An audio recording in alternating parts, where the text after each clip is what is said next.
A teacher who shaped how I think about education is my father.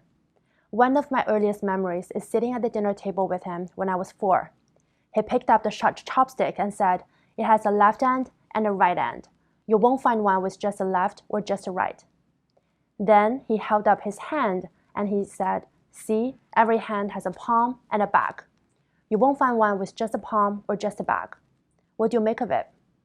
I thought for a moment and said, "It's like there's day and there's night. There's life and there's death. Everything has two sides." And that was my very first lesson in the unity of opposites, which is an important concept in East Asian philosophy.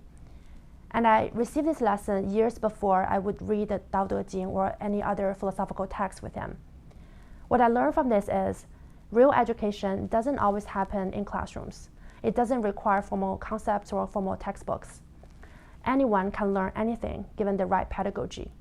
It just requires meeting the learner where they are and asking, "What do you make of it?"